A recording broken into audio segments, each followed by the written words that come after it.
The spear was already in motion. That is what the soldiers would remember.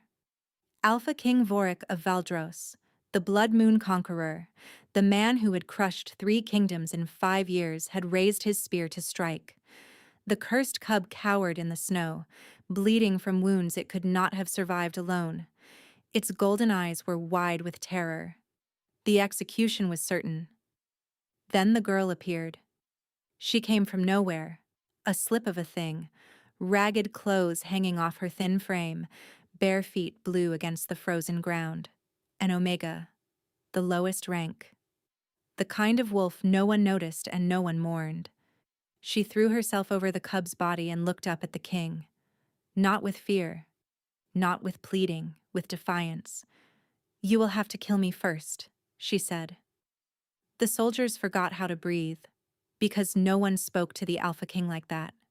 No one. Not generals, not princes, not the conquered lords who bent their knees to save their bloodlines. And certainly not a starving Omega child shielding a creature marked for death. The king's arm did not waver. His green eyes, cold as northern ice, fixed on the girl's face. She did not look away. Her small body trembled, but her arms stayed wrapped around the cub. Silence pressed down on the clearing like a hand over a mouth. 1 heartbeat. 2. Then Alpha King Vorik, the man who had never shown mercy, the man whose name made grown warriors weep, did something no one present would ever forget. He lowered his spear. It fell into the snow without a sound. The soldiers stared. The girl stared. Even the dying cub lifted its head. And the king, without a word, turned and walked away. So now everyone is wondering the same thing.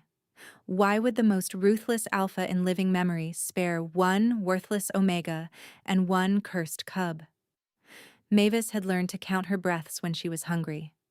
It helped. Breath in, breath out.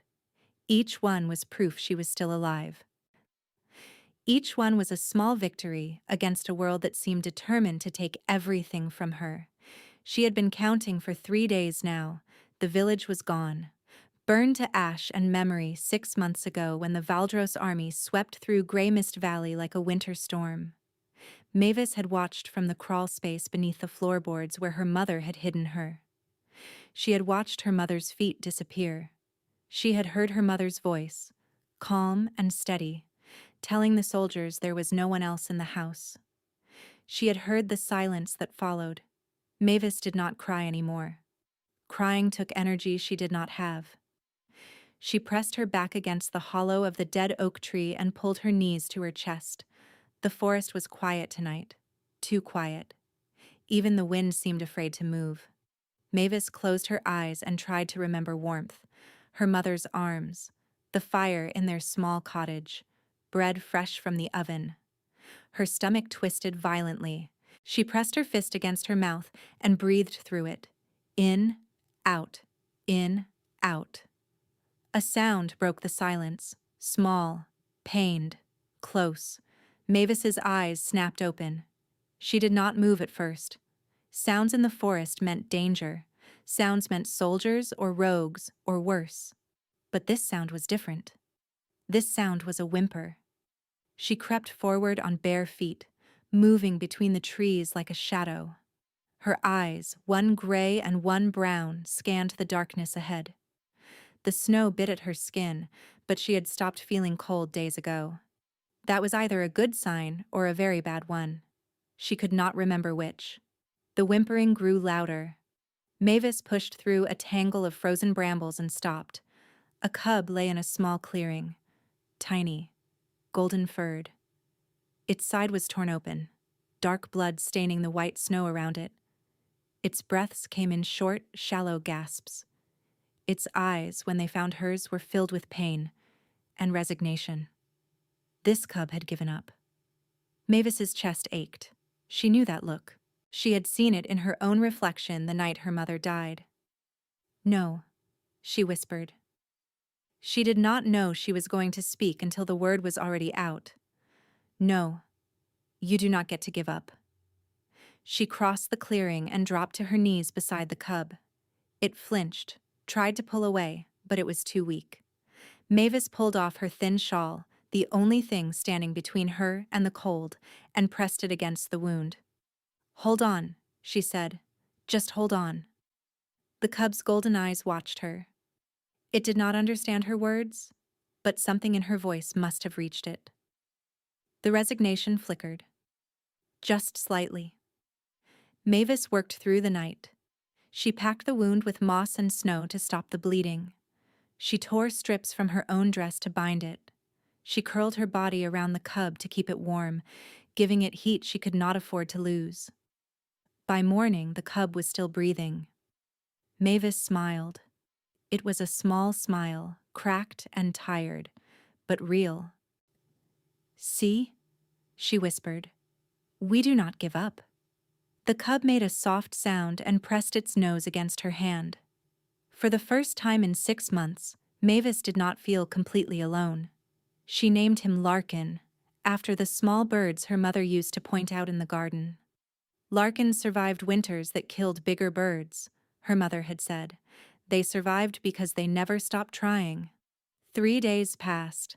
Mavis scavenged what she could. Roots, frozen berries, bark she could chew into something close to edible. She gave Larkin the best of everything. He was healing slowly, his golden fur beginning to regain its shine, his movements growing stronger. On the 4th morning, the horns sounded. Mavis grabbed Larkin and pressed herself against the hollow oak. Through the gaps in the bark, she watched them come. Soldiers on massive war horses, wolves padding alongside, bigger than any she had ever seen. And at the front, riding a beast that seemed carved from shadow itself, a man whose presence made the forest go silent. Alpha King Vorik. She knew him by the stories, the Blood Moon Conqueror, the man who had ended the war by ending everyone who opposed him, the man whose army had burned her village and taken her mother. He was hunting something. Mavis looked down at Larkin. Golden fur, golden eyes. "The cursed bloodline," a soldier was saying, his voice carrying through the frozen air. "The cub was spotted in this area 3 days ago. It cannot have gone far." Mavis's blood turned to ice. They were hunting Larkin. The king raised his hand. The hunting party stopped. His head turned, slowly, scanning the tree line. His eyes found the hollow oak. Mavis did not breathe. "Run," her mind screamed. "Run now." But Larkin was too weak. She could not carry him fast enough. They would be caught in seconds. So Mavis did the only thing she could. She stepped out of the hollow, Larkin clutched against her chest, and faced the Alpha King. "You cannot have him," she said. The king dismounted. He walked toward her, each step measured, deliberate, until he stood close enough that she could see the scars crossing his face, the winter in his eyes, the spear in his hand. He raised it, and Mavis, without a single thought for herself, threw her body over Larkin's. Princess Sorsha of Sireth had perfected the art of stillness. Spine straight, chin lifted, hands folded, face empty. No one watching would guess that beneath her carefully constructed mask, she was imagining Alpha King Vorik's fortress collapsing into rubble with him trapped beneath it. It was a pleasant thought. She allowed herself to enjoy it. The courtyard of Black Spire Keep was filled with nobles and soldiers, all assembled to witness the king's return from his hunt. Sorsha stood among them in a gown the color of deep wine, her silver hair braided in the style of her fallen kingdom. A conquered princess, a political prize, a future Luna chosen not for love, but for the message her submission would send to the remaining southern territories. She hated every stone of this fortress. She hated every face that turned away from her suffering. And she hated, with a cold and patient fury, the man she was expected to marry. 3 months ago, the war had ended. Sireth had fallen. Her father had signed the treaty with shaking hands, trading his daughter's future for his people's survival. Sorsha had stood beside him, silent, as the terms were read. She would become Alpha King Vorik's Luna. She would bear his heirs. She would smile and bow and pretend she did not remember the names of every city his armies had burned. The drums grew louder. The gates began to open. Sorcia's fingers tightened behind her back. What emerged from the gates was not what she expected. The king walked. Not rode. Walked. His massive war horse followed behind him, riderless. His wolves flanked him in perfect formation, and in his arms, wrapped in his own heavy fur cloak, was a child. No, not a child. An Omega girl, thin as a winter branch, unconscious against his chest, and tucked into the crook of her arm, barely visible beneath the cloak, was a cub with golden fur. The courtyard went silent. Sorcia felt her mask slip before she caught it. She had spent 3 months in this fortress. She had studied the Alpha King with the careful attention of a prisoner mapping her cell. She knew his routines, his expressions, and his complete and utter lack of softness. This man did not carry people. This man did not wrap unconscious Omega girls in his own cloak. This man certainly did not bring cursed cubs into his own fortress when his entire hunting party had been sent to eliminate them. Yet here he was. A noblewoman beside Sorcia leaned close. "Is that the cursed cub?" she whispered. "The last of the Aurelian bloodline?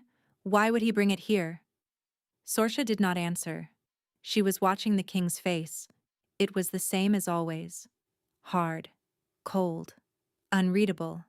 But something in the way he held the girl was different. Careful, almost gentle. As if she were something fragile he had not expected to find. The crowd parted as he climbed the steps to the raised platform. He did not look at the nobles. He did not acknowledge the whispers. His eyes swept the courtyard once, cataloging, assessing, and then landed on Sorcia. For a heartbeat their gazes locked. She met his stare with all the ice she could summon. She would not flinch. She would not bow.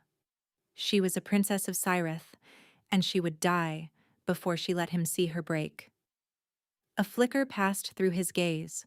Not anger, not threat. Disappointment. It vanished before she could be certain she had seen it. "Prepare the East Wing chambers," the king said. His voice carried across the courtyard. "The girl and the cub are under my protection." The words landed like stones dropped into still water. Under his protection. The same words used for wards of the crown, for political hostages, for people whose safety was guaranteed by the king's own honor. The matriarch stepped forward. Sorcia had learned to watch the king's mother the way prey animals watched circling hawks. Lady Sylvain was tall and sharp-featured, with silver hair swept back from a face that had never learned to smile. She ruled the domestic affairs of Blackspire Keep with an iron hand, and nothing happened within these walls without her knowledge. "My son." Her voice was smooth and cold. "The cub is marked for execution. The bloodline is cursed. Surely you do not intend to—" "I intend," the king interrupted, "exactly what I said." The matriarch's eyes narrowed. For just a moment, something ugly passed across her face. Then it was gone, replaced by the same serene control. "Of course, Your Majesty." She inclined her head. "I will see to the arrangements." She turned and swept away, but Sorcia caught the look she gave the unconscious girl in the king's arms. It was not confusion. It was not curiosity. It was calculation. Sorcia filed it away and turned her attention back to the king. He was already moving, carrying the girl toward the east wing. The cub's golden eyes were open now, watching everything with wary intelligence. As they passed, its gaze found Sorcia. She felt a strange shiver move through her. Those eyes were ancient, far too old for a creature so small. The crowd began to disperse, nobles and soldiers breaking into small groups, their whispers creating a low buzz of speculation. Sorcia remained where she was. What had she just witnessed?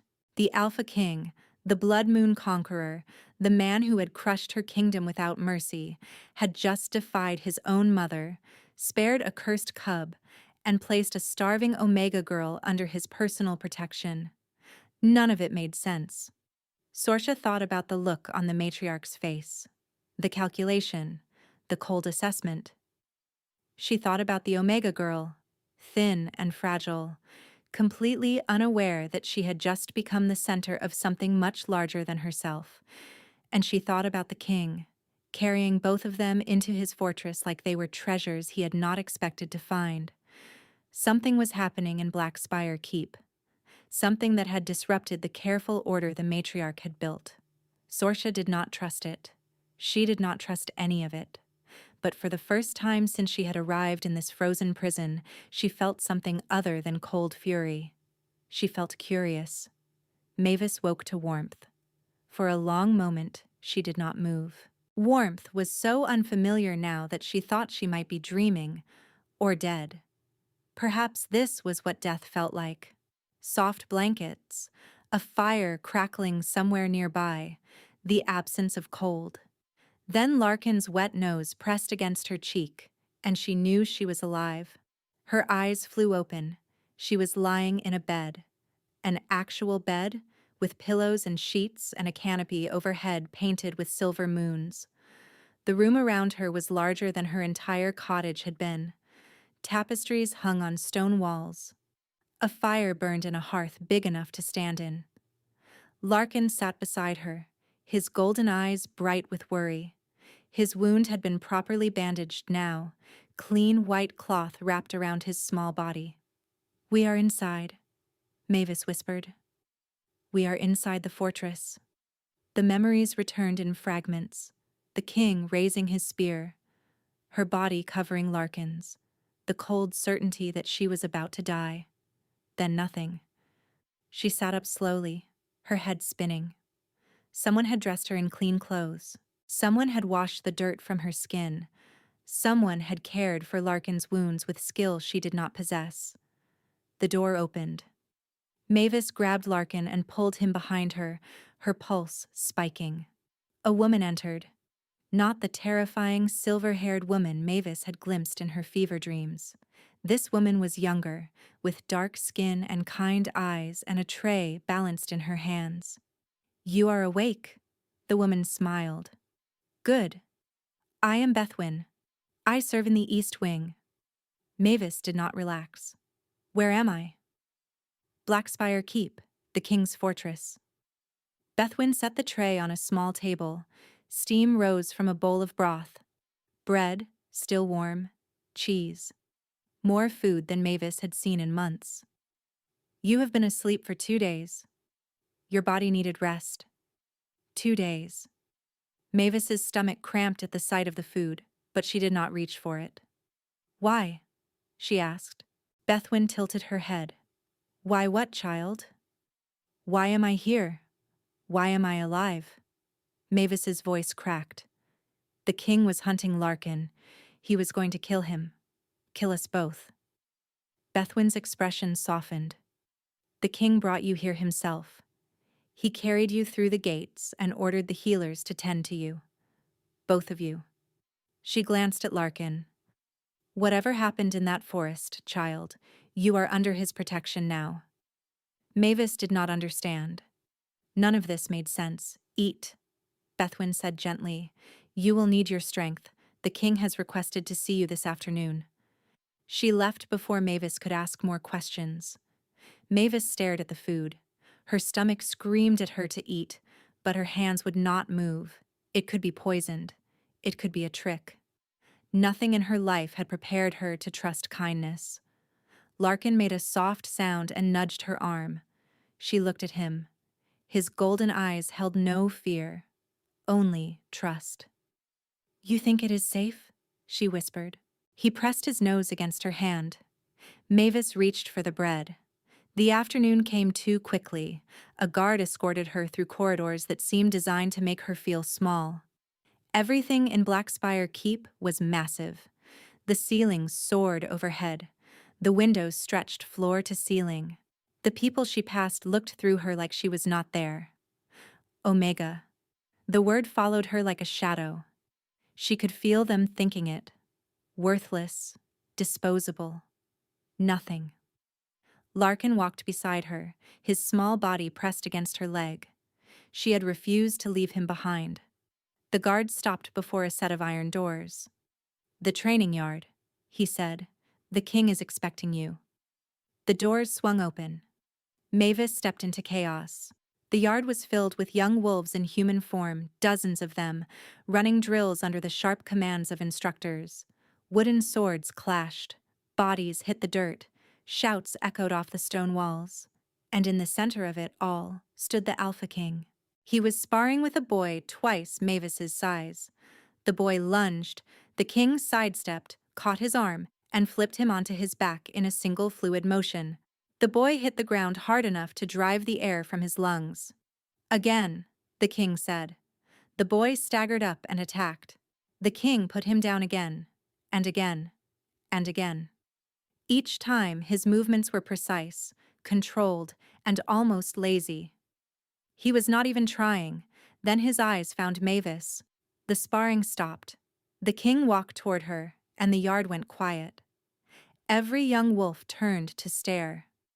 Mavis felt their gazes like weights pressing down on her shoulders. The king stopped in front of her. Up close, he was even more terrifying. Taller than she remembered. Broader. His green eyes held no warmth. "You are recovered," he said. It was not a question. "Yes." Mavis's voice came out smaller than she wanted. "Good." His gaze dropped to Larkin. "The cub is well?" "His name is Larkin." The words left her mouth before she could stop them. She heard gasps from the watching wolves. No one corrected the Alpha King. No one spoke to him without being spoken to first. But the king's expression did not change. "Larkin," he repeated. "You named him." "Yes." "Why?" "Because he was dying and no one cared. Because I could not let him give up. Because we are the same, him and me, the ones the world throws away." But she did not say any of that. She said, "Because everyone deserves a name." A flicker passed through his gaze, too fast to identify. Then it was gone. "Walk with me," he said, and turned without waiting for a response. Mavis followed. She did not know what else to do. They walked in silence through the training yard, past the staring young wolves, through a gate into a smaller courtyard beyond. This one was empty. Quiet. Snow lay untouched on stone benches. The king stopped and turned to face her. "You shielded him with your body," he said. "You knew I would kill you. Yet you did not move." Mavis lifted her chin. "He is innocent. He is cursed. He is a child." The king studied her with an intensity that made her skin prickle. "You are either very brave or very foolish."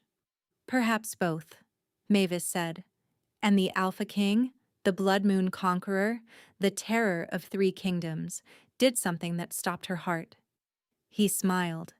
It was small, barely a twitch at the corner of his mouth, gone before she could be certain it had been there at all. "Perhaps," he agreed. Sorsha had requested this meeting 4 days ago. She had prepared her arguments with the same care she had once prepared battle strategies for her father's generals.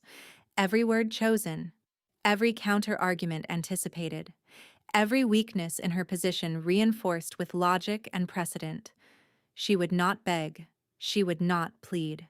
She would negotiate as one ruler to another, even if the treaty had stripped her of everything but her title. The door to the king's study opened. "Princess."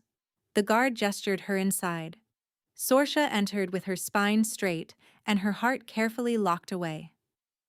The study was smaller than she expected. Maps covered one wall, weapons hung on another. A fire burned low in the hearth, casting shadows across shelves crowded with books and scrolls. It smelled of ink, leather, and something else. "Wolf." Vorik stood at the window, his back to her. He did not turn when she entered. The silence stretched. Sorsha refused to break it first. Finally, he spoke. "You wish to discuss the marriage contract." "I wish to discuss my people." Sorsha kept her voice level. The treaty guarantees their safety, but safety is a vague term. I require specifics. He turned then. Those green eyes found hers, and she felt the impact of his attention like a physical force. Specifics, he repeated. The temple of Ithra in Sereth. It is sacred to my people. The treaty does not explicitly protect it. You want protection for a temple. I want assurance that your soldiers will not burn it to the ground as they burned everything else. The words came out sharper than she intended. She saw his jaw tighten, a muscle ticking beneath the scar that crossed his face. The temple will be protected, he said. Sorsha blinked. She had expected resistance, arguments, demands for something in return. Just like that? Just like that. Why? Because you asked. She stared at him. You do not give things freely. Everyone knows that. Everyone knows many things about me. He moved to a chair by the fire and sat, gesturing for her to do the same. Most of them are wrong. Sorsha did not sit. I am not here to play games, Your Majesty. Neither am I. His gaze held hers. Sit, Princess. I do not bite unless provoked. Against her better judgment, she sat. The fire crackled between them. She was acutely aware of how close they were. She could see the details she had tried to ignore in the courtyard. The exhaustion around his eyes, the tension in his shoulders, the way his hands, scarred and capable of terrible violence, rested carefully on his knees. You hate me, he said. It was not a question, but Sorsha answered anyway. Yes. Good. He leaned back. Honesty is rare in this fortress. I find I prefer it. You prefer being hated? I prefer knowing where I stand. His eyes did not leave hers. You do not pretend. You do not simper or flatter. You look at me like you are imagining my death. I am. I know. And there it was again. That ghost of a smile. It is refreshing. Sorsha did not know what to do with this. The ruthless conqueror was supposed to be cruel, cold, and predictable. He was not supposed to sit across from her and speak of honesty like it mattered. The girl, she said, shifting the conversation to safer ground. The Omega with the cub. Why did you spare them? His expression shifted, a shadow passing over still water. She reminded me of something. Of what? He was quiet for a long moment. When he spoke, his voice was lower, rougher. Of what courage looks like when it has nothing left to lose. Her chest tightened unexpectedly. She threw herself over that cub knowing you would kill her, Sorsha said slowly. And you stopped? Yes. Why? He looked at the fire. The light carved deep shadows across his face. I have killed many people, Princess. Warriors, soldiers, those who chose to stand against me. I have never pretended otherwise. He paused. But I have never killed a child for protecting something she loved. The words settled between them. Sorsha thought about the stories she had heard. The blood moon conqueror. The monster of the north. The man who showed no mercy. She thought about the way he had carried that Omega girl through the gates, wrapped in his own cloak. She thought about the way he was looking at the fire now, like a man carrying something heavy. The cub is cursed, she said carefully. The Aurelian bloodline. Your own soldiers were hunting it. My mother's orders. His jaw tightened. Not mine. And now? Now the cub is under my protection. He met her eyes. As is the girl. As are you, Princess, whatever you might think of me. Sorsha did not know what to say. You asked why I spared them, he continued. Perhaps I am tired of being the monster everyone expects. Perhaps I want to see if I am capable of something else. He paused. Or perhaps I simply could not kill a child who looked at me without fear and told me I would have to go through her first. Sorsha felt something shift in her chest, something she did not want to name. She must be very brave, she said quietly. She is. He looked at her.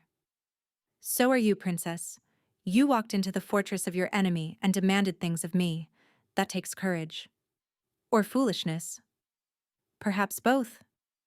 The echo of his earlier words to the girl. Sorsha wondered if he realized it. She stood. I should go.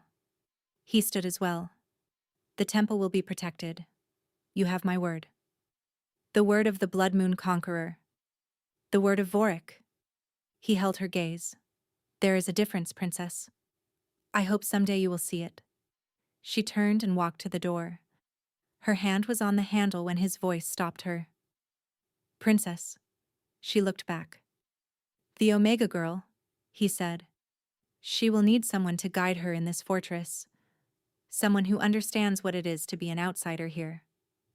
Sorsha raised an eyebrow. Are you asking me to befriend a child? I am asking you to consider it. His expression was unreadable. She has no one, and I suspect neither do you. The words landed harder than they should have. Sorsha left without responding. But she thought about them all the way back to her chambers. 1 month had passed. Mavis sometimes forgot she had ever been cold. The East Wing chambers were always warm. The food was always plentiful. Larkin grew stronger every day, his golden fur gleaming and his eyes bright with mischief. She should have been happy. Instead, she was waiting for it all to disappear. Good things did not last. That was the first lesson the world had taught her. Her mother had been good and the world had taken her. The cottage had been warm and the world had burned it. Every kindness was a trap waiting to close, but the trap never closed. The king summoned her 3 times a week to walk in the small courtyard. He asked her questions about Larkin, about her village, about the things she remembered from before the war. He listened to her answers with an attention that made her uncomfortable. No one had ever listened to her before. Princess Sorsha began appearing in unexpected places. The library, where Mavis was learning to read. The gardens, where Larkin liked to chase butterflies. The corridors, where Mavis wandered when she could not sleep. The princess never said much. She simply walked beside Mavis in silence, her presence steady and cool and somehow comforting. Today, Sorsha had brought her to watch the young wolves train. They stood on a balcony overlooking the yard. Below, Vorik was teaching a group of adolescents how to control their shifts. Larkin sat at Mavis's feet, his tail wagging as he watched. He is different with them, Mavis said. Sorsha glanced at her. What do you mean? In the forest, he was terrifying, like a storm about to break. Mavis watched the king correct a boy's stance with patient hands. Here, he is almost gentle. Do not mistake patience for gentleness, Sorsha said. He is still the most dangerous man alive. I know. Mavis tilted her head. But dangerous and cruel are not the same thing. Sorsha was quiet for a moment. No, she said finally. They are not. Below, the training session ended. The king dismissed the young wolves and stood alone in the yard. His head lifted, and his eyes found the balcony. Found Mavis. Warmth bloomed in her chest. She waved before she could stop herself. The king did not wave back, but he inclined his head just slightly before turning away. He likes you, Sorsha said. There was something strange in her voice. Almost wonder. He is kind to me, Mavis corrected. That is what I said. Sorsha turned from the balcony. Come, dinner will be served soon. Dinner in the small hall had become a ritual. The king sat at the head of the table. The matriarch sat to his right, her silver presence radiating cold disapproval. Sorsha sat across from the king, her face carefully neutral. And Mavis sat beside Sorsha, Larkin curled beneath her chair. The matriarch never looked at Mavis directly. But Mavis could feel her attention like frost creeping across glass. The refugees from the southern villages have been settled, the king was saying. The East Quarter has capacity for more. Refugees require resources, the matriarch replied. Her voice was smooth as poisoned honey, resources that could be better spent elsewhere. They will work. They will contribute. They will breed weakness. The matriarch's eyes flickered toward Mavis, as will other charitable decisions. Mavis kept her gaze on her plate. Her appetite had vanished. Mother. The king's voice carried a warning. Enough. The matriarch smiled. Of course, my son. I only wish to advise. The meal continued in strained silence. Mavis barely tasted the food. She watched the king from the corner of her eye. His jaw was tight. His shoulders carried a tension that seemed to grow heavier with every passing minute. Sorsha noticed too. Her eyes kept moving between the king and the matriarch, cataloging, assessing. The wine was poured. The king drank deeply. The young wolves show promise, Mavis offered, trying to ease the tension. I watched the training today. They are improving. The king looked at her. Some of the tightness left his face. You think so? Yes. Especially the tall one with the red hair. His footwork is very good. Brennick. The king nodded. He works hard. Hard work matters, Mavis said. My mother always said that talent is common, but dedication is rare. Something moved across the king's expression. Pain, quickly suppressed. Your mother sounds wise. She was. The silence that followed was different, softer. Then the king's hand slammed against the table. Everyone froze. His face had gone pale. His breathing came in sharp, shallow pulls. His fingers gripped the edge of the table so hard the wood groaned. Your Majesty? Sorsha rose from her chair. What is... Leave. The word came through gritted teeth. Both of you, now. What is wrong? Mavis started toward him. Mavis, do not... Sorsha reached for her arm, but Mavis had already seen his eyes. They were wrong. Darker than they should be. The green swallowed by something feral, something fighting to break free. Go, he managed. His voice was barely human. I cannot control. His body bent forward. Bones cracked. The sound was wrong, wet and violent. The matriarch rose calmly from her seat and walked toward the door. She did not look back. The transformation took him. It was not the smooth shift Mavis had seen from other wolves. This was brutal, forced, his body fighting itself as it tore between forms. The massive black wolf crashed onto the floor, knocking the table sideways. Plates shattered. Wine spread across the stone like blood. Sorsha grabbed Mavis and pulled her toward the door. But Larkin had already moved. The small golden cub walked toward the snarling wolf without hesitation. His ears were flat against his head, but his steps did not falter. Larkin, no! Mavis tore free from Sorsha and ran after him, the wolf's wild eyes fixed on her. She froze. Everything in her body screamed to run. The wolf's jaws could snap her in half. His claws could tear her apart. He was not the king right now. He was something else. Something broken and desperate and dangerous. But Larkin pressed his small body against the wolf's trembling foreleg, and Mavis knelt beside them both. It is all right, she said softly. Her voice shook, but she did not stop. You are not alone. We are here. The wolf's snarl faded. His breathing slowed. His great body lowered itself to the floor, shaking. Mavis placed her hand against his muzzle.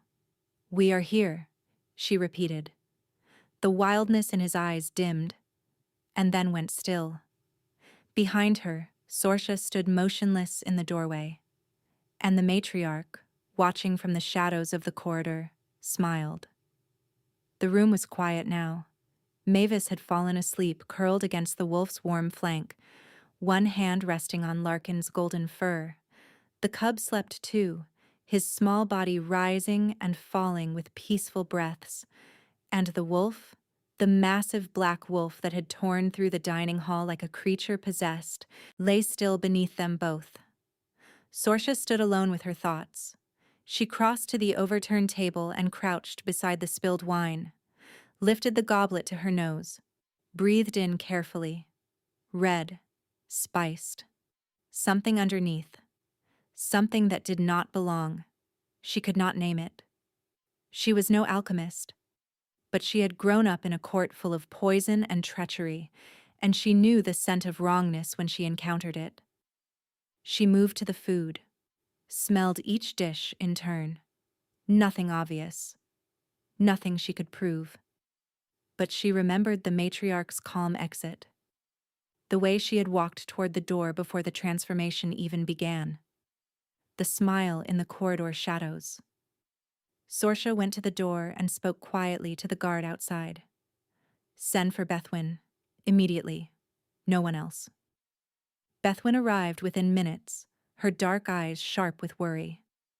Sorsha pulled her close. "Collect samples from everything on this table. Every dish, every goblet, every crumb. Take them to the castle alchemist tonight. Tell him to test for anything that should not be there. And the results? Come to me. Only to me." Sorsha held her gaze. "No one else can know. Not yet." Bethwyn nodded and moved to the table without another word. Sorsha turned back to the sleeping figures by the fire. The wolf had shifted. She had looked away when it happened, preserving what dignity she could. But now the man lay in its place, unconscious, firelight moving across a bare skin and old scars. She found his cloak near the door, walked back, knelt beside him and began to drape it across his body, keeping her eyes fixed firmly on her own hands. She was doing well until she breathed in. His scent surrounded her. Pine, smoke, something wild and distinctly wolf. Her own wolf nature stirred in response, recognition and warning and something else entirely. She made the mistake of glancing at his face. His eyes were open, green and heavy-lidded and very close to hers.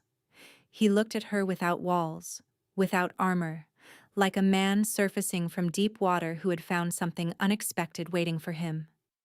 "Sorsha, aim," he said softly. Her breath caught.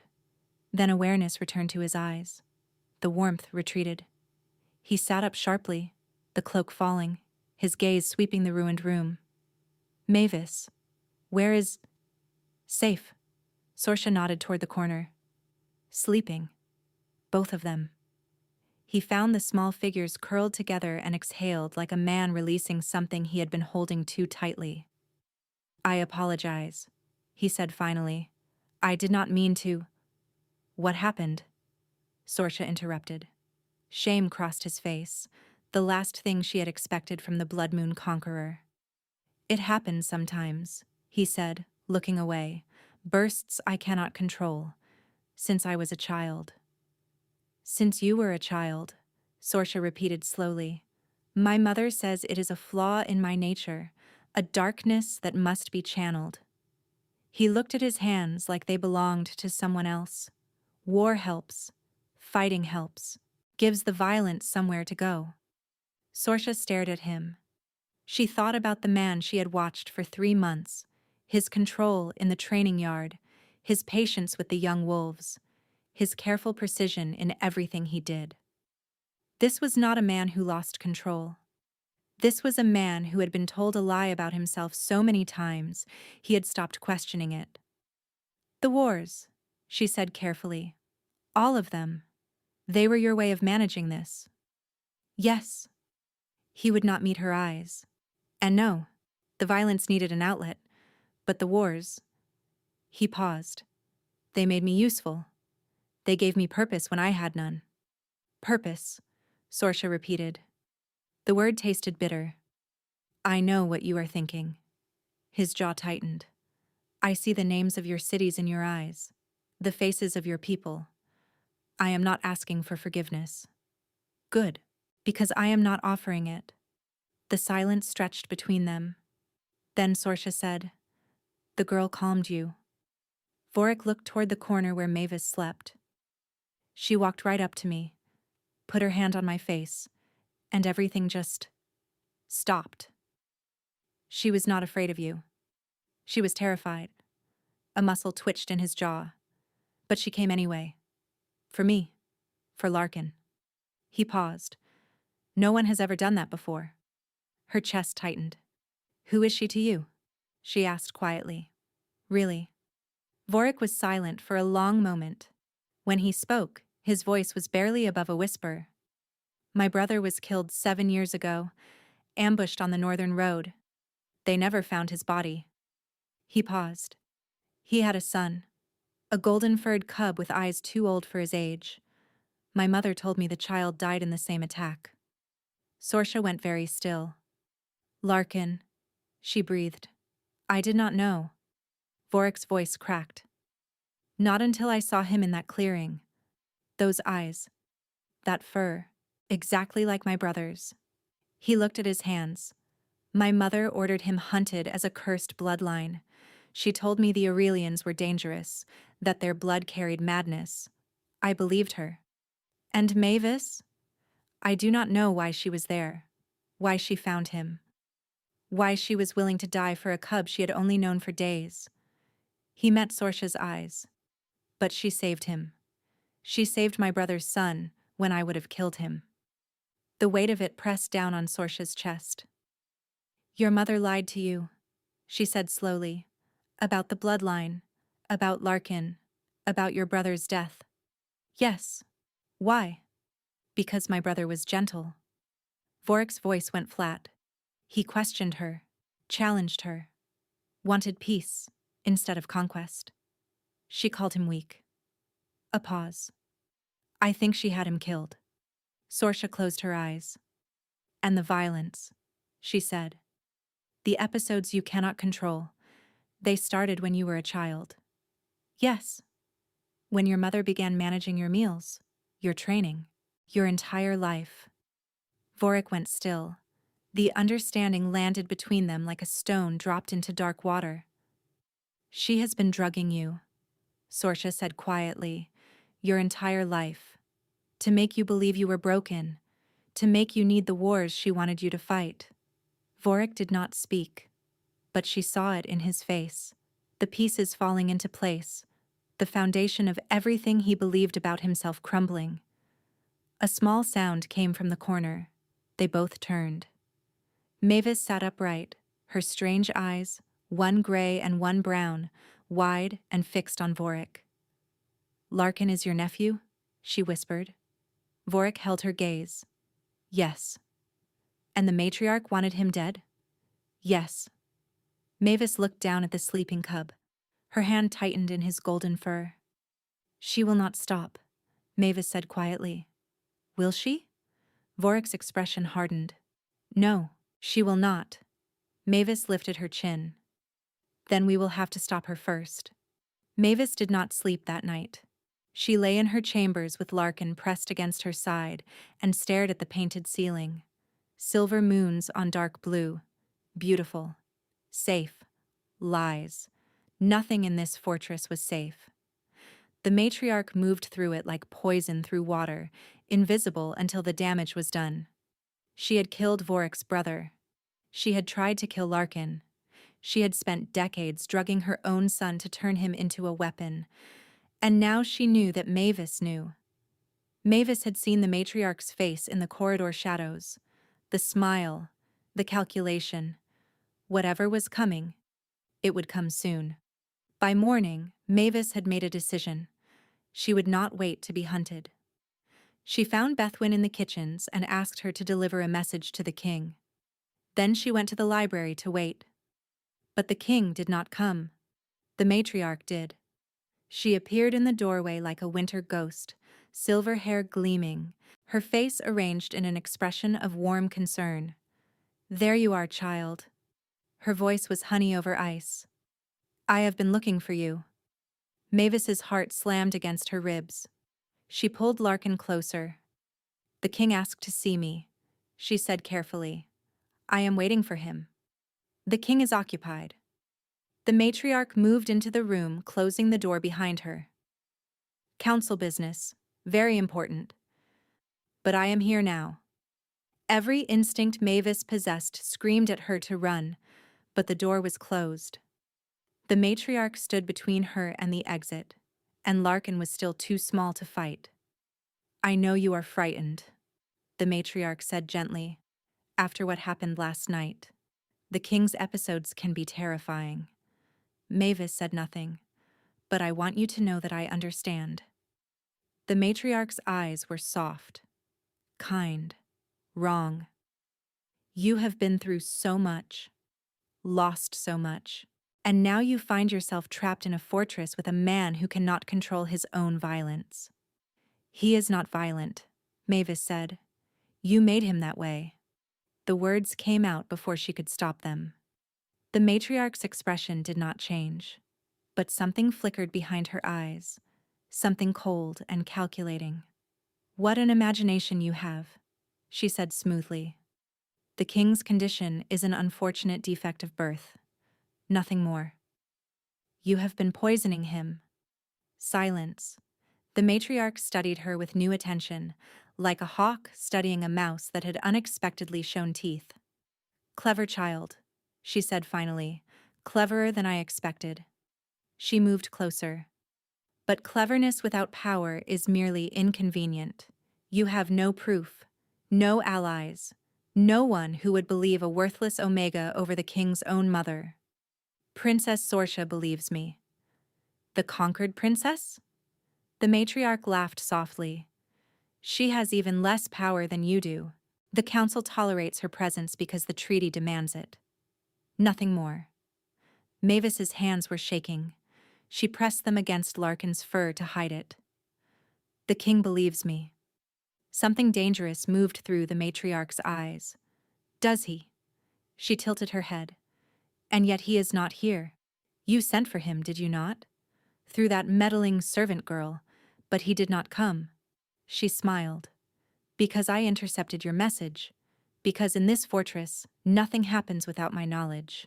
Mavis's blood went cold. "What do you want?" she whispered. "I want order." The matriarch's voice went hard. "I want the kingdom I have spent decades building. I want my son to fulfill the destiny I designed for him. And I will not allow a stray Omega and a cursed cub to dismantle everything I have worked for." "Larkin is not cursed. He is Vorik's nephew. He is evidence." The matriarch's mask slipped, revealing something ugly beneath. "Evidence that my son's brother defied me. Evidence that I had him eliminated. Evidence that cannot be allowed to exist." She reached behind her and drew a blade. Mavis scrambled backward, pulling Larkin with her. "You cannot kill me here," she said. Her voice shook. "The servants will hear. The guards will." "The servants have been dismissed. The guards have been reassigned." The matriarch advanced slowly. "You are alone, child. Just as you were in that forest. Just as you have always been." Mavis's back hit the wall. There was nowhere left to run. She looked at Larkin. His golden eyes were wide with fear, but he pressed himself against her leg, refusing to leave her side. "I am sorry," she whispered to him. "I tried." The matriarch raised the blade, and Mavis, because she did not know what else to do, screamed. The scream tore through the fortress. Vorik heard it from the council chamber, his wolf senses catching what human ears would have missed. He was on his feet before the sound finished, knocking his chair backward, already running. The corridors blurred past, servants scattered from his path, guards shouted questions he did not answer. He followed the echo of that scream like a thread through a labyrinth, his wolf clawing at the inside of his skin, demanding to be released. The library doors were locked. He did not slow down. His shoulder hit the wood and the doors burst inward, wood splintering. He saw everything at once. His mother, blade raised. Mavis and Larkin pressed against the far wall. Terror on the child's face. The blade descended. Vorik moved. He crossed the room faster than should have been possible, faster than human, the shift already tearing through him. He reached them just as the blade fell, and he took it in his side. The pain was distant, secondary. He wrapped himself around Mavis and Larkin, his body a shield between them and the blade that had buried itself between his ribs. His mother staggered back, eyes wide. "What have you done?" she breathed. Vorik's legs buckled. He went down slowly, one hand pressed against the wound, the other still wrapped around the two small bodies he had sworn to protect. "Vorik!" Mavis's voice was distant. Wrong, like hearing through water. "Run," he managed. "Get Sorsha. Get—" The door burst open again. Sorsha stood in the entrance, guards at her back, her silver hair wild and her eyes blazing with cold fury. "Seize her," Sorsha commanded. The guards moved. The matriarch tried to run, but there was nowhere to go. "You cannot do this," she snarled. "I am the king's mother. I am—" "You are a murderer." Sorsha's voice cut like ice. "You killed your own son's brother. You have been poisoning your son for decades. You just tried to murder a child under his protection. You have no proof. I have the alchemist's report." Sorsha held up a scroll. Every compound identified, every poison named, every meal traced back to your personal kitchen. She stepped closer. "It is over, Lady Sylvain. Everything you built ends today." The matriarch's face twisted with rage. "Weakness," she spat. "This is what comes of weakness. Mercy. Softness. I made him a conqueror. I made him feared across the known world. And you would throw it all away for a stray omega and a cursed cub." "I would throw it away," Vorik said, his voice ragged with pain. "For something real." The matriarch looked at him. Her son. The weapon she had forged. And for the first time there was nothing in her eyes but hatred. "You were supposed to be my legacy," she said. "Instead, you are my greatest failure." The guards dragged her toward the door. "This is not over," she screamed. "You will regret this. All of you. When the kingdom crumbles, when your enemies return, when everything I built burns to ash." The doors slammed shut behind her. Silence fell. Mavis knelt beside Vorik, her hands pressed against his wound, her face streaked with tears. "You came," she whispered. "You heard me, and you came. Always." His voice was fading. "I promised. Stay awake." Sorsha was beside them now, tearing strips from her own gown to press against the bleeding. "The healers are coming. You are not allowed to die." "Bossy," Vorik murmured. "Yes." Sorsha's voice cracked. "Get used to it." His eyes found Mavis, found Larkin, pressed against her side, whimpering softly. "Protect them," he said to Sorsha. You will protect them yourself." Sorsha's hand found his. "You are not leaving. Not now. Not after everything." His eyes drifted closed. Mavis clutched his hand and did not let go. 3 days. Vorik had been unconscious for 3 days, and Sorsha had filled every hour with tasks, because tasks were the only thing standing between her and the fear she refused to name. She met with the council, oversaw the matriarch's confinement, managed the fortress operations with an authority no one questioned, because no one else was capable of questioning anything. And in the quiet moments she found herself standing outside his chambers, listening to the slow rhythm of his breathing, remembering the way he had said her name in the firelight. On the 4th morning she finally went inside. Mavis was curled in the chair beside his bed, dark circles under her eyes, her hand wrapped around Larkin's small paw. The cub looked up when Sorsha entered, his golden eyes ancient and knowing. "He has not woken," Mavis whispered. "The healers say his body is healing, but he will not wake." Sorsha sat beside her. "He will. You do not know that. I know him." Sorsha looked at the man lying motionless under heavy blankets. "He is too stubborn to die." Mavis almost smiled. Almost. "It was my fault," she said quietly. "I should have been more careful. I should have—" "You should have what?" Sorsha interrupted gently. "Not been a child? Not trusted an adult who pretended to be kind? You did nothing wrong, Mavis. Nothing. She used me to hurt him. She used everyone to hurt everyone. Sorcia put her arm around the girl's thin shoulders. That is what she did. That is all she knew how to do. Mavis leaned into her. They sat in silence, watching Vorik's chest rise and fall. Then his brow creased. His fingers twitched. His eyes opened slowly, like a man fighting his way back from a long darkness. Mavis. His voice was rough, broken. Where? She was out of the chair before Sorcia could move, throwing herself at his bedside but stopping just short of touching him. I am here. Tears streamed down her face. I am here. Larkin is here. We are safe. He looked at her, then at Larkin, who had climbed onto the bed and pressed his golden body against Vorik's arm, then at Sorcia, standing behind them both. You saved me, he said to Sorcia. You saved yourself. Her voice was steadier than she felt. I simply cleaned up the mess. That ghost of a smile crossed his face. My mother? Confined.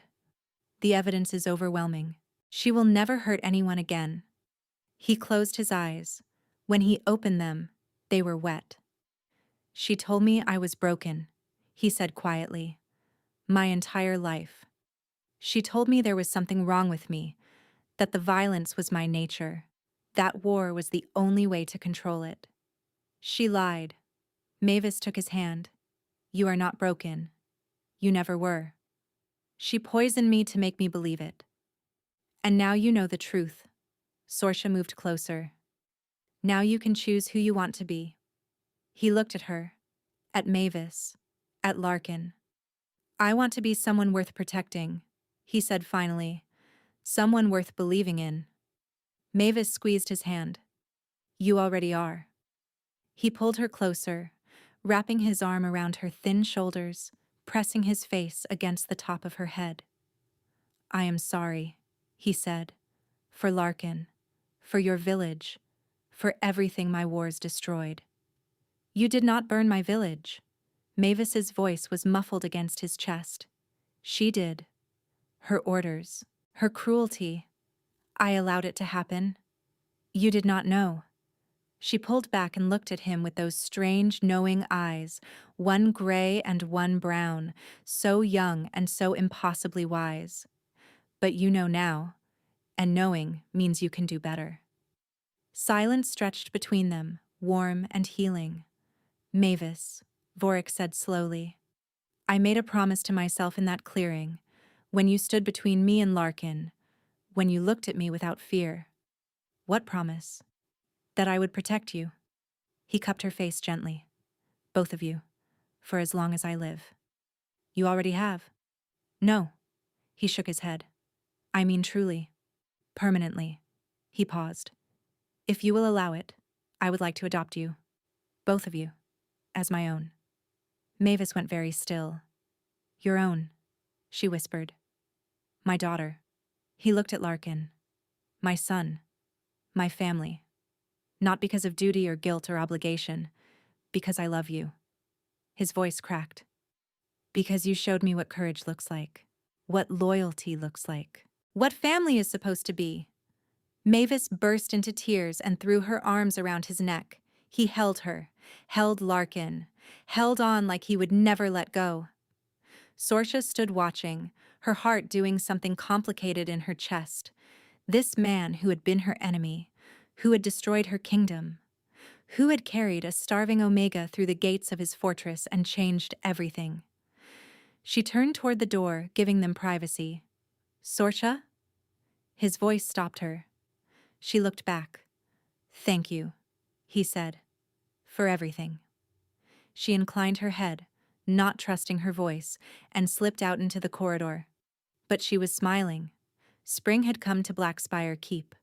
Sorcia stood beneath the archway of the inner courtyard, watching Mavis chase Larkin through the gardens. The girl's dress was already grass-stained, her dark hair escaping its braids, her laughter floating up like birdsong. Princess Mavis, they called her now. Daughter of the king. no longer a starving omega hiding in hollow trees. Larkin bounded beside her, golden fur gleaming in the sunlight. He had grown in the months since the matriarch's imprisonment.